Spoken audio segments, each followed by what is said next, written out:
Hello बच्चों, आज परीक्षा की दृष्टि से बहुत ही इंपॉर्टेंट क्वेश्चन है। प्रत्यावर्ती धारा का वर्ग माध्य मूल मान और प्रत्यावर्ती धारा का वर्ग माध्य मूल मान का व्यंजक। सबसे पहले प्रत्यावर्ती धारा का वर्ग माध्य मूल मान समझते हैं। मान के चलिए कोई परिपथ है जिसका प्रतिरोध R है, ठीक है। इसमें t सेकेंड तक कोई डीसी धारा प्रवाहित करती है, यानी दिष्ट धारा प्रवाहित करती है। तो R प्रतिरोध में t सेकेंड तक प्रत्यादिष्ट धारा प्रवाहित करें और उससे H ऊष्मा उत्पन्न हो, H heat energy. Heat energy कितनी प्रोड्यूस हो रही है? H दिष्ट धारा। तो अब हम उतनी प्रत्यावर्ती धारा एसी करंट को फ्लो करें उसी प्रतिरोध में उतने ही समय तक और उतनी ही ऊष्मा उत्पन्न हो, तो जो दिष्ट धारा हमने प्रवाहित किया उसको इस प्रत्यावर्ती धारा का वर्ग माध्य मूल मान कहते हैं। इसका मतलब यह हुआ कि प्रत्यावर्ती धारा एसी करंट प्रत्यावर्ती धारा का वर्ग माध्य मूल मान दिष्ट धारा मतलब डीसी करंट दिष्ट धारा के उस आंकिक मान के बराबर होता है। आंकिक मान के बराबर होता है। किसके बराबर हो गया? दिष्ट धारा के आंकिक मान के बराबर होता है, जिसे किसी निश्चित प्रतिरोध में t सेकेंड मतलब निश्चित एकांक समय तक प्रवाहित करने पर उतनी ही ऊष्मा उत्पन्न होती है, जिसे किसी निश्चित प्रतिरोध में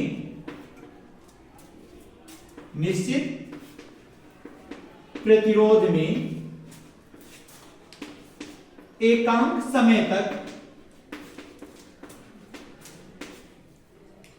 प्रवाहित करने पर उतनी ही ऊष्मा उत्पन्न होती है, उतनी ही ऊष्मा उत्पन्न होती है जितनी उसी प्रतिरोध में उसी प्रतिरोध में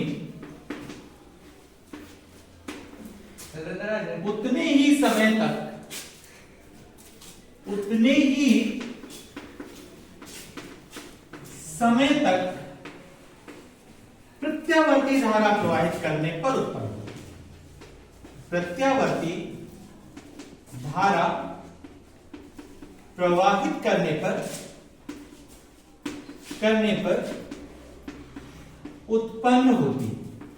सीधी बात है कि अगर डीसी करंट को R प्रतिरोध के परिपथ में t सेकेंड तक प्रवाहित करो और H ऊष्मा उत्पन्न होती है, तो एसी करंट को भी R प्रतिरोध के परिपथ में t सेकेंड तक प्रवाहित करने पर H ऊष्मा उत्पन्न होती है। तो दिष्ट धारा जो प्रवाहित किया डीसी करंट उसके आंकिक मान को एसी का वर्ग माध्य मूल मान कहते हैं। इसको 11th क्लास में द्रव्यजल तुल्यांक जैसे ही परिभाषित किया जा सकता है। इसे IRMS से प्रदर्शित करते हैं। किससे प्रदर्शित करते हैं? IRMS से प्रदर्शित करते हैं। अब हम चलते हैं इसके व्यंजक में। सिंपल सी भाषा में हम कह सकते हैं डीसी करंट को R प्रतिरोध में t सेकेंड तक H ऊष्मा प्रवाहित करने पर H ऊष्मा उत्पन्न होती है, और एसी करंट को भी R प्रतिरोध में t सेकेंड तक प्रवाहित करने पर H ऊष्मा उत्पन्न हो, तो डीसी करंट के आंकिक मान को एसी परिपथ का वर्ग माध्य मूल मान कहते हैं। आगे की बात, अब व्यंजक, इसका हम डेरिवेशन कैसे प्रूव करेंगे, जिसे हम प्रूव करना है। हमको प्रूव करना है कि IRMS equal to I naught upon √2। I naught क्या है? जहां I नॉट प्रत्यावर्ती धारा का शिखर मान है। प्रत्यावर्ती धारा मतलब एसी करंट का प्रत्यावर्ती धारा का शिखर मान, पीक वैल्यू, शिखर मान, this is the peak value of alternating current. इसे प्रूव करना है। अब प्रूव कैसे करेंगे? सबसे पहले प्रूव करने के लिए हमें प्रत्यावर्ती धारा का औसत मान, वर्ग का औसत मान निकालना है। तो अब हम सॉल्व करेंगे जब, तो हम सबसे पहले प्रत्यावर्ती धारा के वर्ग का औसत मान निकालेंगे। लिख देंगे माना किसी क्षण t पर प्रत्यावर्ती धारा का समीकरण, सिंपल सा समीकरण, I इज इक्वल टू, बहुत पहले से पढ़ते चले आए, I naught sine omega t, जहां I नॉट क्या है? जहां I नॉट धारा का शिखर मान, अच्छा ओमेगा क्या है? कोणीय आवृत्ति है ना, कोणीय आवृत्ति। अब देखिए जब I मिल गया तो इस प्रत्यावर्ती धारा के वर्ग का औसत मान निकालना है। तो अब प्रत्यावर्ती धारा के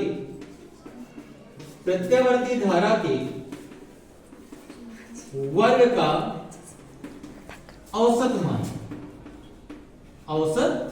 मान I स्क्वायर ए में सूत्र होता है पूरे चक्र में, एक पूर्ण परिपथ में चाहिए तो ये पूर्ण परिपथ 0 से t सेकेंड यानी एक आवर्त काल में जितनी धारा बहेगी वो एक पूर्ण परिपथ में बहने वाली धारा, प्रत्यावर्ती धारा का वर्ग इंटू dt समय के सापेक्ष बटे कुल समय, प्रत्यावर्ती धारा के वर्ग का योग पूरे चक्र में और बटे कुल समय अंतराल यानी कैपिटल T। ये समीकरण। अब हम इसमें I की वैल्यू पुट कर देंगे समीकरण 1 से, ठीक है? I की वैल्यू हम पुट करेंगे,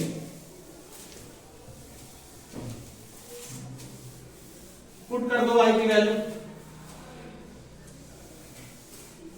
क्या है I की value? I naught sine omega t। तो यहां मिलेगा आपको I square A B is equal to 0 to t I naught sine omega T और whole square D T upon capital. तो I square A B is equal to I naught का square हुआ, बाहर निकाल लो, I naught square, capital T को बाहर निकाल लो, यहां पर आपको मिला 0 to capital T sine square omega T D T. Maths में अगर थोड़ी बहुत भी रुचि रही होगी तो आप लोग जानते होंगे साइन स्क्वायर थीटा का डायरेक्ट इंटीग्रेशन नहीं होता, इसे कॉस में कन्वर्ट करना होता है। तो हम साइन स्क्वायर थीटा को इसमें कन्वर्ट करेंगे, बताओ, कॉस में। तो sine square theta is equal to, cos में कोई फार्मूला बताओ क्या होता है? 1 minus sine square theta is equal to cos 2 theta. तो sine square theta is equal to 1 minus cos 2 theta. 2 theta की जगह क्या लिखा? ओमेगा टी अपॉन में 2 और इंटू डी। 2 को भी बाहर निकालो, I square A B is equal to I naught square upon T, यहां पर 2 बाहर आ गया तो 2 आपको इंटीग्रेशन के अंदर मिला 0 to T 1 minus cos 2 omega T D, right. 1 का इंटीग्रेशन आपको मालूम होगा कितना होता है? 1 का इंटीग्रेशन नहीं, गलत है। 1 का इंटीग्रेशन होता है, कितना होता है? t with respect to dt। तो यहां पर 1 का इंटीग्रेशन t होगा और cos 2 ओमेगा t का इंटीग्रेशन होगा sin 2 omega t upon 2 omega और 0 टू कैपिटल T। अपन को स्मॉल t की जगह कैपिटल T पुट करना होगा अपर लिमिट, फिर माइनस लगा के लोअर लिमिट। तो यहां पर आपको मिलेगा I square A B is equal to I naught square upon 2t, small t की जगह capital T minus sine 2 omega capital T upon 2 omega minus small t की जगह अब लोअर लिमिट 0, साइन 0 की वैल्यू 0 होती है, कुछ पुट करने की रिक्वायरमेंट नहीं है, 0 ही हो जाएगा। अब देखो I square A B is equal to आपको मिला आई नॉट स्क्वायर अपॉन 2t।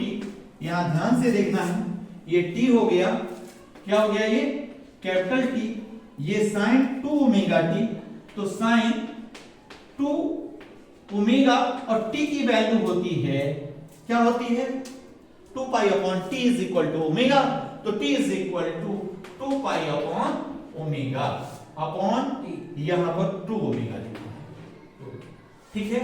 यहां पर रीजन टी की वैल्यू अपन ने पुट कर दिया 2 पाई अपॉन ओमेगा, ठीक है। ओमेगा से ओमेगा कट, अब आपको मिला I square A B is equal to I naught square upon 2t, यहां कैपिटल टी और साइन 2 टू जा 4 पाई की वैल्यू होती है 0, तो डायरेक्ट यहां 0 पुट कर देंगे।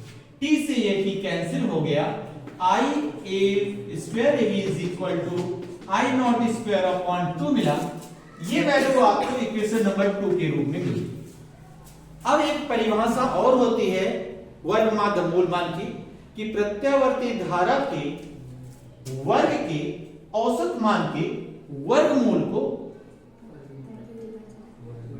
प्रत्यावर्ती धारा का वर्गमाध्य मूल, तो यहां पर लिख देंगे परिभाषा अनुसार, परिभाषा अनुसार क्या बोला, प्रत्यावर्ती धारा का वर्ग माध्य मूल मान यानी IRMS क्या है, प्रत्यावर्ती धारा के वर्ग के औसत मान के वर्गमूल, प्रत्यावर्ती धारा के वर्ग के औसत मान के वर्गमूल को प्रत्यावर्ती धारा का वर्गमाध्य मूल मान, तो IRMS is equal to square root IAB की वैल्यू या I स्क्वायर AB की वैल्यू कितनी है, I नॉट स्क्वायर अपॉन 2, तो IRMS is equal to I naught square का वर्गमूल होगा तो I नॉट और यहां अपॉन में root 2, 1 by root 2, you know आपको मालूम है इसकी वैल्यू होती है 0.707 I नॉट, या तो आप इस तरह से लिख सकते हो ये या फिर यही है प्रत्यावर्ती धारा का वर्गमाध्य मूल।